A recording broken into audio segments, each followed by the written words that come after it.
Ilgi bija jādomā, par ko nobalsosit?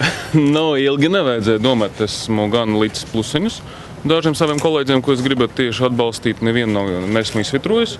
Un pēc tam godīgi arī nobalsojam. Sev ielikāt plusiņu? Nē, tas nav pareizi. Es domāju, ka citi ieliks. Kas bija tie principi, pēc kuriem jūs vadījāties, liekot plusiņus?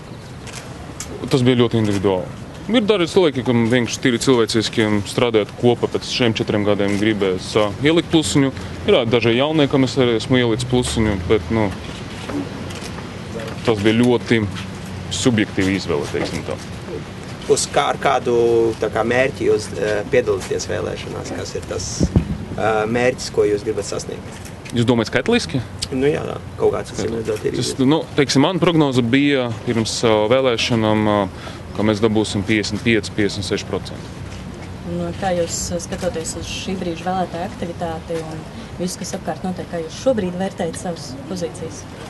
Man prognoze patreiz nav mainījusies. Es domāju, ka tie būs ar 55%. Tad jūs tā domājat apmēram 40 vietas? Cik būs mandāti, grūti teikt. Piemēram, tagad mums ir 48% un 38 vietas, bet tas ir ļoti atkarīgs no aktivitātes, no pārdalījuma un tā tālāk. Patreiz tas gan es nevaru prognozēt. Un ja tomēr, piemēram, sanāk mazākā puse, tas būs liels pārsteigums? Es domāju, tas būs ļoti liels pārsteigums. Cik ilgi meklējāt iecirkni? Iecirkni? Pietikuši ātri.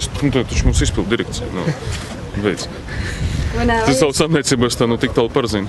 Jūs ievilkāt plusiņus arī Dīnam Sirsniņam un Raimondam Gailim, kā jūs iepriekš aicinājāt citus to darīt? Es aicināju citus, un es domāju, ka daudzi to arī izdarīja, bet es neteikšu, kam esmu līdz plusiņus. Tomēr paturēšu tā tiesības paklusēt šoreiz.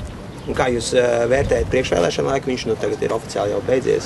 Kāds? Paldies Dievam, ka ir beidzies, jā.